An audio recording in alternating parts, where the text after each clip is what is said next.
We were introduced to the equation of a straight line. Then this year under functions, we also did the equation of a straight line. Now the equation of a straight line is also important in analytical geometry. Okay, so you know that the gradient, okay, of any straight line can be calculated as y2 minus y1 over x2 minus x1. Also, you can calculate it by using y1 minus y2 over x1 minus x2. Okay? Just give me a second, I just need to recalibrate my board nicely.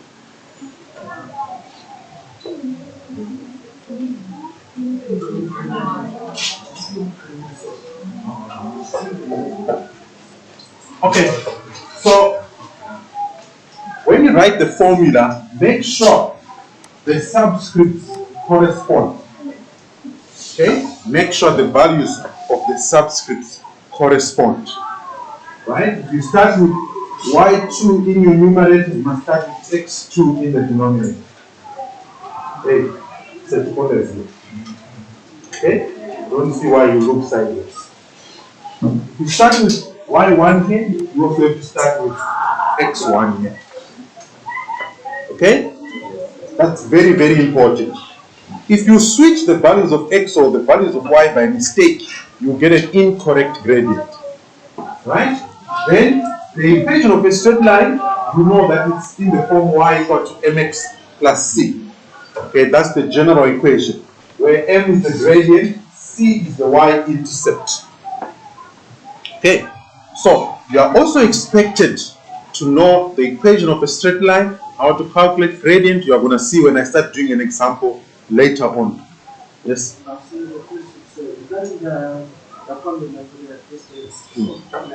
the writing as this squared is equal to x2 minus x squared plus y2 minus x squared.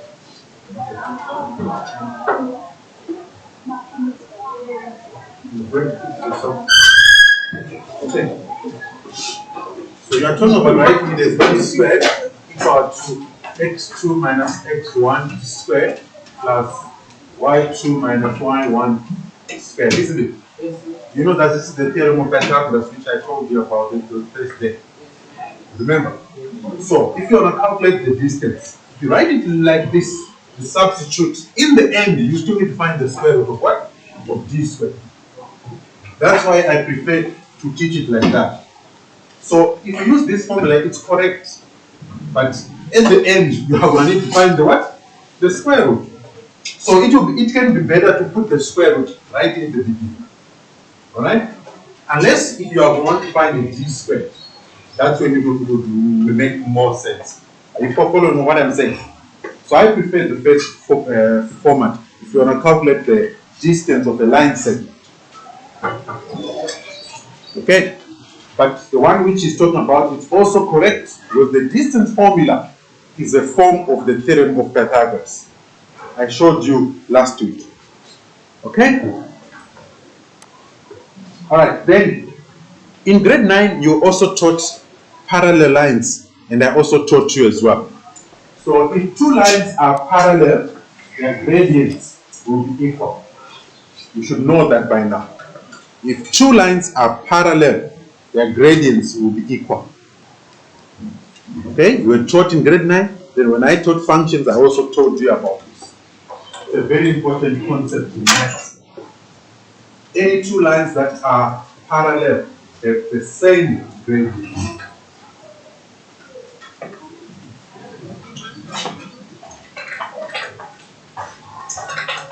Okay, if two lines are perpendicular, okay, if you calculate their gradients and then you multiply them, they will always give you an answer which is equal to -1. Always.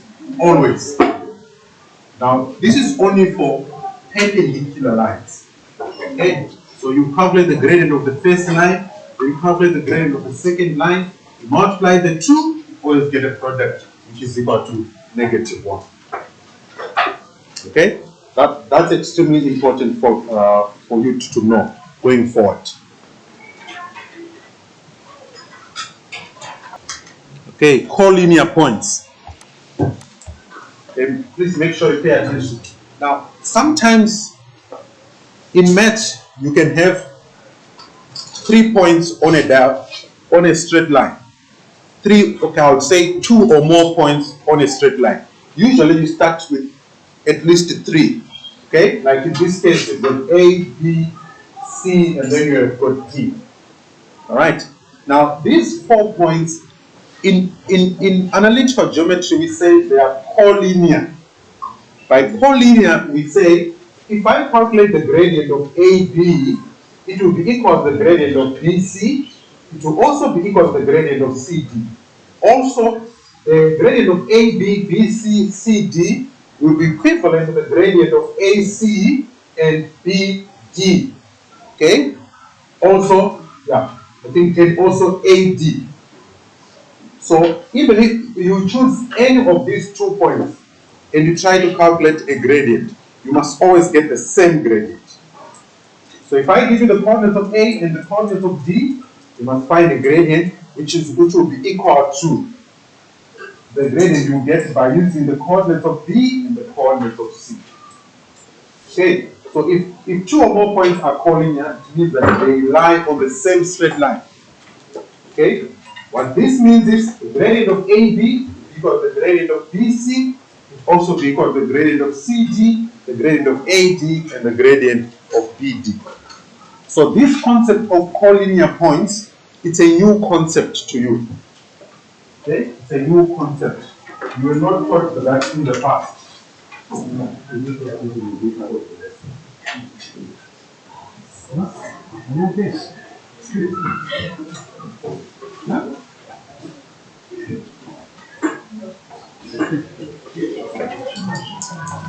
Do you know that when I'm standing in front of you, I can write a report about each and every one of you after the lesson, about how you are paying attention, whether you are really in the lesson or not. Because you can be here physically, but your mind will be elsewhere. Okay, so make sure you are aware of this. If two or more points lie on the same straight line, we say that they are collinear points. So if you choose any 2 points among at least 3 of them, then you always get the same gradient.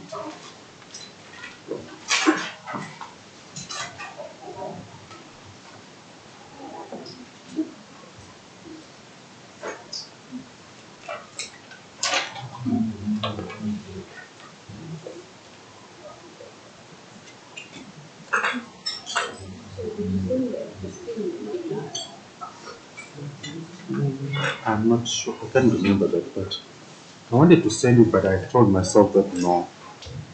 Right, so in this diagram, there are points that are given P, point A, okay, we don't know the coordinate of A, point R, and then point M.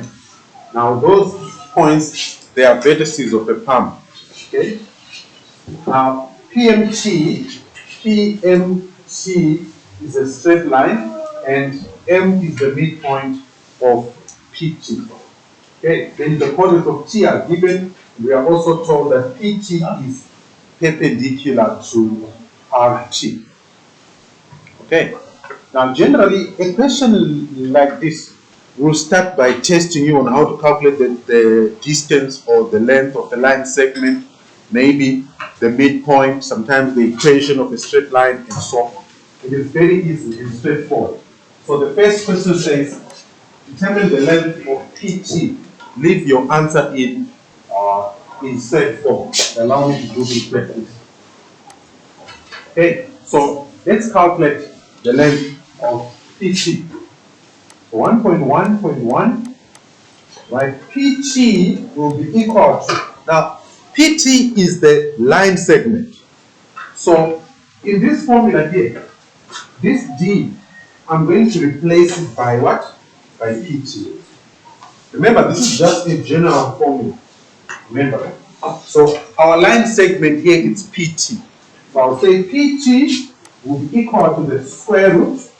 Now, since I've got point P, point T, I can use x2 minus x1 squared plus y2 minus y1 squared, and I find the square root. I can also write the x2 as xp, and the x1 there is xt. Okay, since this is my first time to do a real example, I'm going to use x2 and x1. So I'll write here x2 minus x1 squared plus y2 minus y1 squared. So this will be equal. Now, if you use x1 and x2, y1 and y2, it means you have to choose whether the coordinates of p are x1 and y1, and the coordinates of t are x2 and y2, and vice versa. Okay, that's why I don't like this. I prefer to put xp here minus xt all squared plus yp minus yt all squared. Are you following that? So,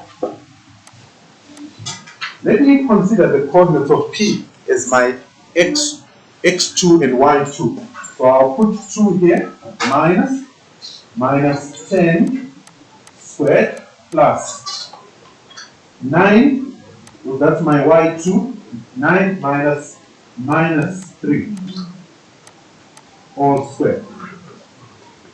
Okay? Then, let's simplify this. So pt will be equal to 2 minus 10 will give us minus 8. Is there anyone who's got a question? What are you doing here? Huh? Are you okay? You're sure? Okay, just to reiterate what I'm doing here.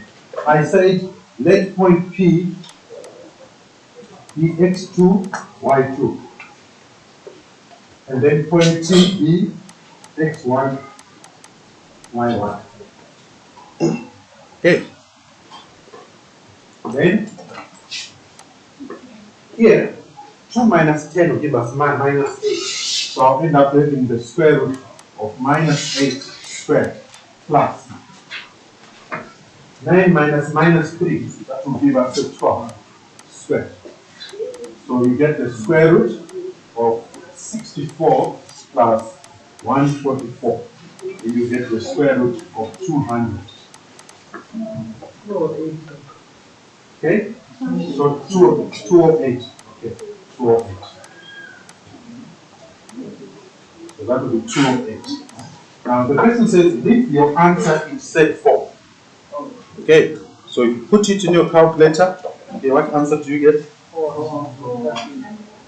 It's 4 square root of what? 30 units. This is a set. The set is an irrational number. Okay? The set is an irrational number. So, leave it in third form when you can get a normal answer. You leave it as the square root of something. no. Okay. Normally, if a question asks you to leave your answer in set form, it means you can't you can't get the answer as a rational number. You understand? Your answer must be an irrational number, but that irrational number is called a what? A set. You don't convert that to a decimal unless if the instruction here says leave your answer to what? To choose the decimal places. If it doesn't talk about decimal places, it speaks about set form, then make sure you write your final answer in set form. Yes. So something about that would be like Okay, it depends. You see here, if you're calculating the length, the gradient, you don't need to give reasons. You don't need to. Okay. It's only when you want to use the properties of the calculator that's when you might need the what? The reasons. But in this case, it's very straightforward. No need for you to give reasons. Are you following? Any question? Okay. If you don't have a question, let's move on to the next one. Finding the gradient. I hope you are following. Please, boys and girls, finding the distance of a line is very, very easy. Okay? This is one of the easiest things that you can ever do in this subject in grade 10.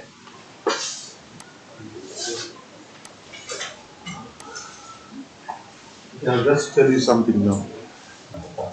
Okay, let's carry on. So let's move on to the gradient.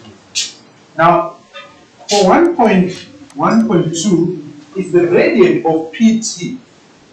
So I'm going to be more specific and write it as MPT is equal to.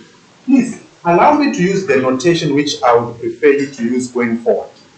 So this gradient here, I'll write as YP minus YT over XP minus XT.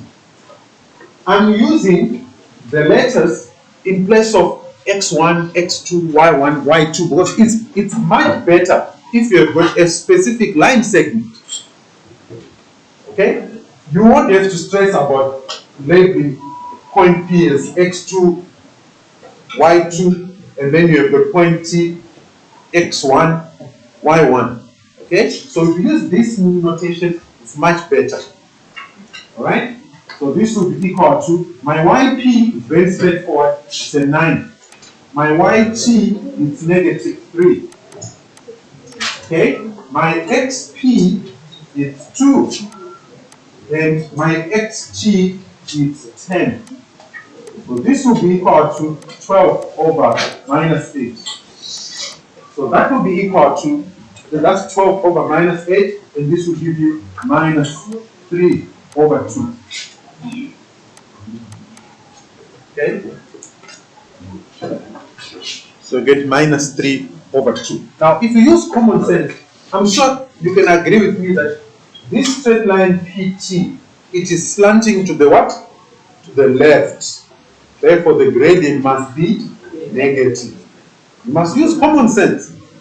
You must use common sense. You can't get a positive value of the gradient of PT if it looks like this. The gradient has to be negative. See that negative there. Alright? Now let's calculate the gradient of AR. Now here it says, what is the gradient of AR? Minus It will be negative 3 over 2. Why? Because AR is parallel to what? To PT. Are you following? AR is parallel to PT. Therefore, the gradient of AR is, the gradient is going to be equal to minus 3 over 2, which is equal to the gradient of what? PT.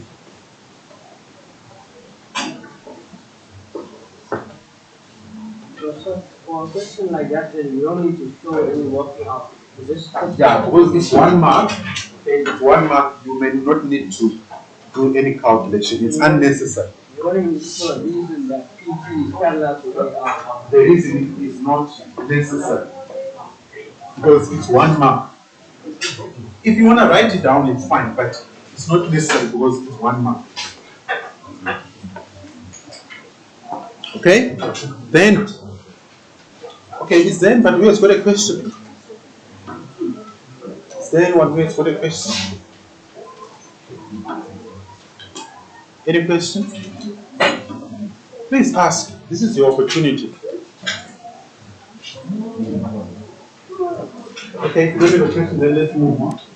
Then the next question says the coordinates of M. Now, M, this is point M. That's the midpoint of PT. Okay? Now, if I want to do this question here, please, this is how you do it. We want the midpoint, so use the capital letter M. Please, the capital letter M stands for the midpoint, small letter m, it's for gradient. So, if I use the formula, it's going to be, okay, let's use x1 plus x2 over 2. And that will be y1 plus y2 all over 2. So this will be equal to, okay, let's substitute now.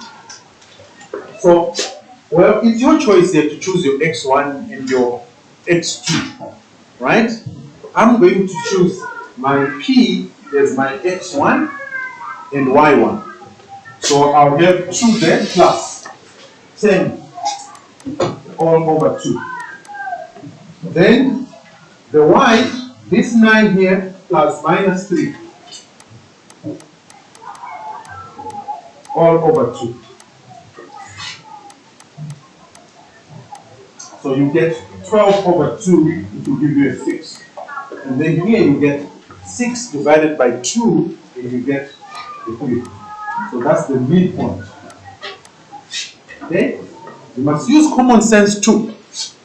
So when you're writing the midpoint, you have to say the midpoint of which line?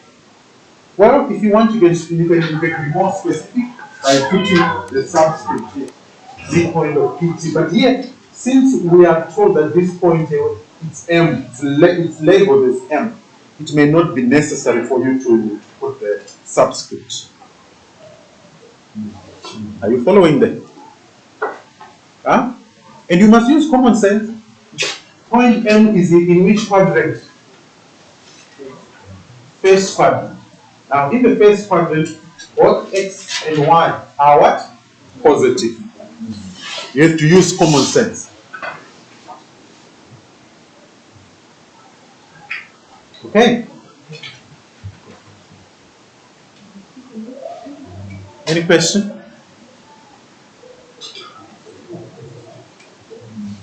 Any question?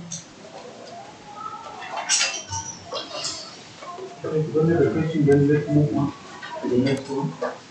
So the next question, it says, determine the equation of PM in the form y equal to mx plus c. So PM,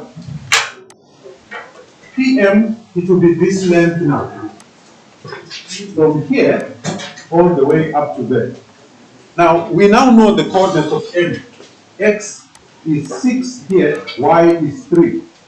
So if I want to find the equation of PM, now it's important for you to know that point P, point M, and point T are collinear. They are collinear. So the gradient of PM is equal to the gradient of MT, is also equal to the gradient of PT. The good thing is we found the gradient of PT. Okay? So if I want to find the equation of PM, I can use the gradient of PT and n of the coordinates of P, M, and T. I'm spoiled for choice in terms of substitution. Well, I think I like M. So I'm going to use the coordinates of what? M. Okay? Remember, what's the gradient of PT? So we can write here MPT is equal to MPM. Okay? Why are the gradients equal? Because point PT and M are what? Are collinear. Okay? So this will be minus 3 over 2. Then, right, y equal to mx plus c. Now, I'm spoiled for choice here in terms of what I'm supposed to substitute here and there. I've got 3 points. So I can substitute any one of those points. Okay? So allow me to substitute the coordinates of, okay, I think I'll substitute the coordinates of t. So x is 10, y is minus 3. Okay, I think it's better I show you 2 ways of getting that. So I'll start with the coordinates of t, I'll start with the coordinates of m. We must get the same what? Equation. Okay, so I'll substitute my x here is minus 3. Let me just check if I'm right. Yes, minus 3. So minus 3 will equal to the gradient is minus 3 over 2 times x. Now x is 10. Right? If I simplify this, I'll get minus 3 equal to, that will be minus 15 plus c. So c will be minus 18. So the equation of y equal to what? Oh, becomes positive. Okay, that's correct, right? So c will be equal to 12. Okay, so the equation will be y equal to minus 3 over 2x plus 12. I have used the coordinates of t.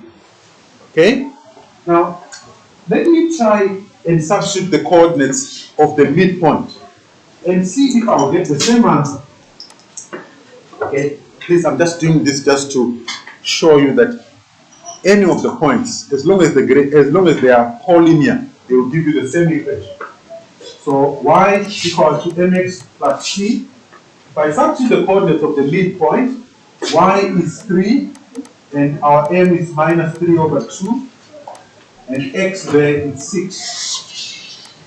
Okay? So I'm going to calculate the y-intercept. So you get 3 equal to, that will be minus 9 plus c. So you get 12 equal to c. Therefore, the equation is minus 3 over 2 x plus 12. I'm sure you can see that the y-intercept there is the same as this. Okay, so you'll be spoiled for choice. No reason to get an incorrect answer. Are you following? It's not difficult at all. Is there anybody who has got a question? Let's carry on then. We've got 5 minutes.